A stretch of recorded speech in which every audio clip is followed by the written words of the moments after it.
Hello everybody, how's it going today? Glowplasma231 here, back in today to talk about Oshi, chapter number 126. This chapter is titled Management. And oh boy, does it feel good to talk about a regularly scheduled chapter of Oshi again, because I'm sure as you probably know if you're watching this video, Oshi has been on a semi-weird schedule here recently. It was about 2 months ago when we got chapter number 125, which was the last formal numbered chapter for a little while.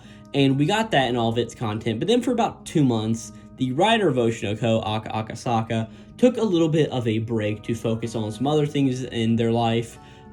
Mainly, a rumor going around was they participated in an Apex tournament. That's pretty fun, but during that time, the artist of the series, Mingo Yoriki, took over, and during that time, wrote about 4 short little chapters all about a bunch of various characters in Oshi, pretty much just highlighting what they're doing, and it was like a bunch of short 6-page chapters just all about them. And while those were all right, I was sort of waiting for a long time to get back to the regular scheduled Oshi content, because your week really isn't the same without some Oshi, if you get what I'm saying. So like I said, last time we got chapter number 125, and it was all about Miyako and why she was in Tokyo, Japan, why she was in the entertainment industry, and really a bunch of those big ideals on why is she there, who really is she, right?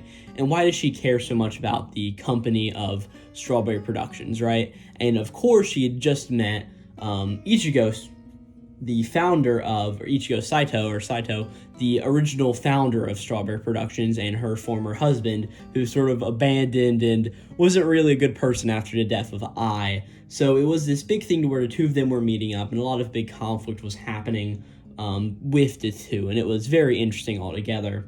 But this chapter we start off in sort of a different secluded place of all of that, as we sort of just start off in a boardroom meeting with Miyako standing in front of all of the staff of Strawberry Productions, right? This is clearly different from the last scene we got in chapter number 125, which was just Miyako sort of straddling over Saito in the middle of the road in the nightlife of Tokyo, right? So she's standing here, and we see all of our big main characters, right? We see Yoshizumi, who was the guy from Dig Deep, who sort of became Ruby's semi-manager there for a little while after that whole Dig Deep arc. And she sort of is talking, she's like, all right, well, Strawberry Productions is going to undergo some major reshuffling after today, right? And she says, and because of this, let me introduce him to you. Or him to you, as she points over to Saito, who's in the background, right? And she's just like, hey, his name is Ichigo Saito-kun, and he'll be working part-time here. As we see, he's just sort of standing back there, and he's just like, my name's Saito, as he's sort of standing back there, and we see that he's sort of like a chore boy. We see he's sort of in the background, just like being a janitor almost, sweeping up the floor and everything. And Miyako looks very content with all of this, as all of the people who are just looking around like, okay, why is he here? What's going on here, right? But she sort of just explains, she's like, all right, first I'll announce the major reshuffling going on here in the company. And she's like, everybody, please check your papers. She pretty much says, all right, Hiyashi will handle the multi-talent department. We see this Hayashi dude, I don't think we've ever seen him before. Sanso will be in charge of the streamer department group A, and Terabashi will take care of group B. Another 2 characters I don't think we've ever seen of, but yeah, of course, Strawberry Productions isn't just Ruby and Aqua. Granted, it sort of started off with them, but it's sort of grown over time, right? So they've got 2 different streamer groups. Makes sense that they're dividing up the work like that. Then we get over to Yoshizumi, and she's like, all right, Yoshizumi will be managing Mem and Arima from Become Nahachi, so giving him the job of the 2 other members of Become Nahachi that's not Ruby, so pretty much the 2 lesser important ones than Ruby to the story. I mean, granted, Kana is the lead girl, but it's really whatever, right? So he's taking care of that, and he sort of looks a little shocked, like, oh, so I'm not going to be for Ruby anymore? But Miyako's just like, lastly, I'll be Ruby and Aqua's manager. Makes sense, right? She's their stepmom, and she's really the closest thing to a mom they have at this point. And for everything else, she's like, so for the rest of everybody, everything else is pretty much the same, right? But all of the people, all of the workers are just like, Hayashi, Sanso, and Terabashi are just like, hey, but wait, if you start doing that, if you're taking care of Ruby and Aqua and not taking care of like scheduling and stuff, who will arrange everything, right? And she's just like, oh, I don't know, who knows? I'm sure that part-timer over there can do something about it, obviously pointing over to Saito, saying that, yeah, he's going to take care of all the scheduling and everything because he's actually really good at that, even though he was sort of a deadbeat who left and everything, right? And we see Oshizumi's just like, oh, that guy, right? As we see that Hayashi's also like, oh boy, he's the president's husband. He's the one who even established a company, right? And everybody's just like, oh, wait, well, what's going on, right? As Miyako's pretty much like, all right, that's all, everybody, so get back to work, pretty much telling everybody to just leave at this point. As we see as she's doing this, we see Saito still cleaning some stuff and working around, as we see Ruby walk in, right? First time we see Ruby in the chapter, I guess. And she walks up to the back of Saito and just starts to talk to him, just like, oh, it looks like you're able to talk things over with Miyako-san, aren't you so glad about it? But he's just like, how can you say that after looking at his face? Because I didn't bring it up, but he's got cuts and scratches and like sort of face thing on him, right? It's like the pad with like the tape over it, holding it to the face, and like a band-aid under his eye, right? And he's just sort of just staying there, and we even see Miyako's in the background as Saito just says, you know, it's like a half threat, you know? She threatened me with a lawsuit and then beat me whenever I talked back, right? But Ruby's like, but you end up coming back. And she's like, hey, aren't you grateful? And she's like, I'm guessing the truth is that you always did want to return, didn't you? And we don't really see what he says, or we do, but we sort of see that he has like this reserved look about him, as Ruby's sort of smiling as he's just sort of sitting there looking forward, because I mean, of course, Ruby and Aqua have known Saito since they were kids, right? He was sort of the closest thing they had to a sort of true father, in the same sense that Miyako is their true mother, being that with Ai out of the picture, but yada yada yada. You probably understand that, right? But he just starts to say, like, I mean, you weren't even an employee, but you got me, Ruby says this, she's like, you weren't even an employee of Strawberry Productions, but you still got me tons of work. And she's just like, hey, and you'll be able to get that work to everybody so much easier now you're officially back. Saying that, yeah, I mean, Saito was doing that on the side, even when he wasn't part of the talent agency. He still had all of his connections, and he still had the way to get people into roles like that, right? So it's not like he stopped doing that. I mean, that was his passion for the longest time, right? But Saito sort of stands up and he's like, hey, I mean, while it is true, it's not true, right? I was framed. As Ruby's just like, by who? But Saito's just like, hey, it was by Aqua, of course, right? As he sort of just goes on to explain that Aqua was the one who summoned him to the bar that day, and whenever he got to the bar, of course, Miyako was there, right? So Aqua sort of planned that meeting whenever he knew that Miyako went out, right? And he just continues like, I let my guard down because that is my go-to bar, but he's just like, but come to think of it, Aqua was the one who told me about that bar.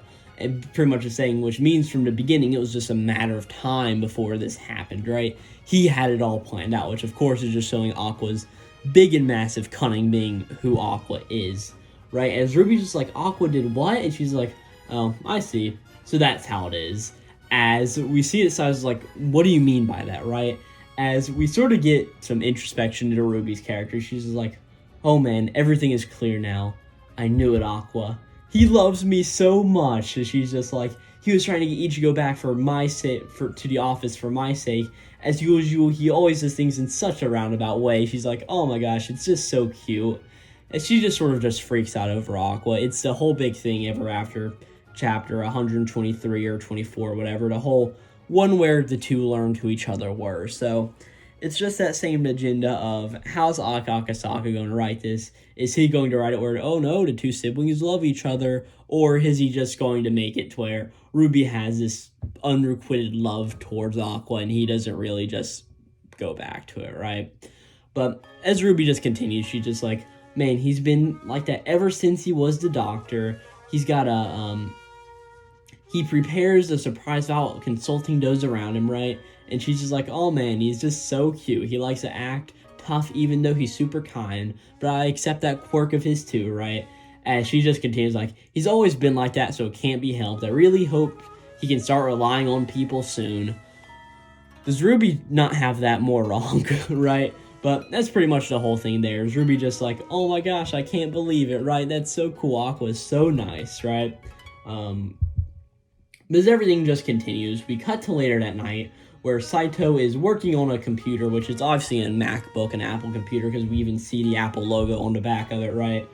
But he's sort of sitting down and he's just like, hey, Ruby's schedule is way too packed, right? And we see Miyako standing over him, but she's like, hey, but Ruby has a chance to gain recognition now. Everyone wants her because she's popular at the moment, right? But in a few months, she won't be getting as many job offers as she is right this second, right? She's just like, we have to get people to actively recognize her. But Saito just cuts her off and is just like, hey, well, that's true. Well, while that is true of one-hit wonders, they have to make money while they can. I mean, that's how one-hit wonders do their thing, right? He continues on to explain that, like, popular performers can appear on variety shows for 1 or 2 seasons, but before they realize it, they'll hand over their seat on the variety show to the next popular talent, and they're suddenly jobless, right? But Miyako's just like, yeah, and that's why she needs to keep going on and doing all of these things for work, right? And she's just like, if that happens, or no, she gets cut off again by Ichigo, I'm sorry. It's just very weird. This is one of my problems with Oshi no Ko, is that while it normally does have word bubbles, it's good like that, at some points it doesn't, and it's just bad, right? I was recently reading the guide to making a Shonen Jump manga, the sort of pamphlet book that Shonen Jump or Viz released about a year ago, around this time. It was like August. And in there's a bunch of interviews from different manga, and one of them really stood out to me, being one from Taishi Tsutsui. He is I think it's a he. He is the author of series such as We Never Learn, which is a harem series, a romance series, right? But one thing that he put in there is that whenever he writes dialogue, he always tries to make it clear who is saying something, right? Like the word bubble pointing towards them, or having like a chibi version of the pace drawn in there. And that's very true. I mean, in that series, I've read the entire thing. There are no confusing points. You're just like, oh, what character said that, right? And that's something I sort of wish a lot of other manga would follow, is that idea of clearly making it distinct of who says what. But whatever, right? Let's just get back to the Oshi no Ko, right? Don't really need to go off on too big of a tangent here. But Saito pretty much just continues just saying like, hey, if that happens and she suddenly is jobless, I just need to give her a job, right? And he just continues going like, hey, don't get impatient and lose sight of the whole situation. Don't be scared that Ruby's popularity will just go away. After all, something like that will definitely come someday. But rest assured, Ruby is not a one-hit wonder. He's just like, or rather, it's our job to keep that from happening. What we need to do is create a sense of luxury for Ruby, right? For the casting side that offers her work. He's just got a very long-winded thing here. He just continues on to pretty much just going, hey, we'll tantalize them and make them more job offers with a lot better conditions. If possible, we'll try to get jobs with schedules that are somewhat far from each other, right? But he's just like, but you just don't need to blindly accept every single offer that comes along. There's a big difference between shows that she doesn't need to appear on and shows that she does need to appear on. And he just continues saying, just because Ruby's on screen doesn't mean that people will recognize her. You just need to accept shows that feature her characteristics often, right? So if people see something like, oh, that's something Ruby would do, that gets them solidified in their mind. And if she's on popular enough shows that can happen, that she can get shown off. She doesn't need to be who's known, right? She can be a bit different. But then Saito finally figures off this whole idea by just saying, hey, that is what I did with I, right? And that is one reason why I was so successful. As he sort of just pauses for a second, but eventually he starts up again, just continuing like, hey, this one and that job, you can turn all the jobs down in this area, and you should be bartering more aggressively. Someone like Kana Amaria has serious talents for variety shows, and that can spread around the work way more efficiently. Ruby doesn't have to be tackling everything. We've got other members of this talent agency too, right? And Saito even just continues and almost finishes off just by saying, hey, also, you may want to use the office to someplace bigger, and pretty much just say like, hey, we're a major company. It's in bluff like that to give them a bigger space, right? Make the work better in this specific area, right? But after he says all this, Miyako's like, hell, so I'm just useless, huh? I mean, if you were really in charge from the beginning, I'm sure this agency would be much, much bigger. But again, Saito sort of cuts her off and is like, hey, here's the thing. You are more than enough, right? As he's just like, hey, you pile up work steadily and carefully. You get jobs without getting anybody in trouble.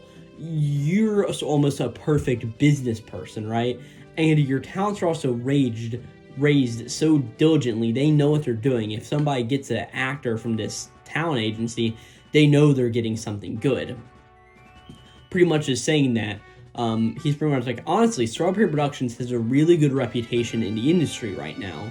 And good reputation means pretty much good for everybody, right? And he pretty much just continues saying, if he'd been running the company probably wouldn't have come this far, right? As he's just like, hey, this has all happened because of you. Because again, yeah, he would have probably been a lot more aggressive in getting everything, and because of that, a lot of people wouldn't like him, and once again, that would just be a bad thing for business in general. But as it continues, Miyako is sort of just gets a little flustered by this, and she sort of picks up a plunger, and she's just like, hey, don't even try to please me with such obvious flattery. And she's like, so whenever you're done with all of that, you can clean the bathroom and the restroom, right? Which I understand in Japan, the bathroom and the restroom are two different things, but over here in the States, they're the exact same thing, so that wording is just a little funny. But Saito just continues going like, hey, that wasn't my intention to flatter you, but he's just like, hey, one more thing, you better watch that kid. And she's just like, yeah, I know, Ruby is such a handful, but he cuts her off again, just going, no. The one of the problem is Aqua. As we sort of see that Miyako sort of gets this sort of staring away, just like, what is she talking about? As we cut over to the next page, the final page of the chapter, as we sort of just see Aqua, who's on the roof of he looks like he's on a pier almost, just looking down on the ocean, and we see he's got a pair of headphones in, just sort of looking down at the ground, or the ocean below him, and we see a crow flying above him ominously, as we pretty much just get some narration to end out the chapter from Saito just going, hey, he's about to break. No, I almost feared that he already has. As that's where we end off the chapter with this sort of sinister note of what's going on with Aqua here, right? But one of the really big interesting things to note is that throughout this chapter, whenever we've seen both siblings, both Ruby and Aqua, they have both had 2 stars in their eyes in most of these occasions, right? Of course, at this point, Ruby has the light starring gone, right? She's a good girl, right? No longer on her dark track. But from what we see of Aqua here, he actually has 1 star that's a dark starring gone, right? So the evil and badness. But then the other eye is the light one. It's white and brilliantly radiant as everything, right? Sort of just showing that maybe him getting closer to Ruby has opened up a more sentimental part of himself, and while the revenge still needs to happen in his mind, it's not quite as important as it once was. So it's this really interesting thing just looking on it, as Aqua is sort of in a different state now, and like how he get out of this. I mean, of course it's probably going to have to do something with Akane, who of course is probably going to come through for him, because Akane probably knows more about Aqua and Aqua knows about himself. So she'll probably be one to save him, but that's really the whole crux of the end of the chapter, is Aqua is a danger to himself, and how's he going to resolve that? So, big deal there, right? I did really enjoy this chapter of Oshi no Ko. It was very interesting to see Saito's ideas on how he should run the company, and why Miyako may not be the best at fully running the company. It is very important that she ran it the way she did, because if she didn't, the company would not be in as good as a shape as it is right now, and hey, it may not even exist if Saito continued to run it. So that's a very interesting idea.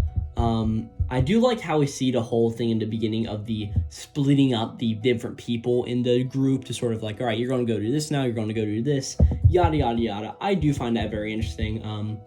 The Ruby stuff is a little bit concerning, just going like, oh, what's her and Aqua's relationship? But I do fully believe that hopefully Asakasa won't go down the Alabama route for it, just hopefully not. And yeah, like I said, the Saito stuff was really interesting, and what's going to happen with Aqua? I mean, I don't really have a prediction for what's going to happen next time, right? There's no clear view of, oh, hey, next time we're going to get more Miyako stuff, right? It seems like we could almost start next chapter from anywhere, but I'm actually sort of excited for that. Next chapter of Oshi no Ko is coming out in 1 week on September 27th of 2023 at 11 a.m. here on the East Coast of the United States of America.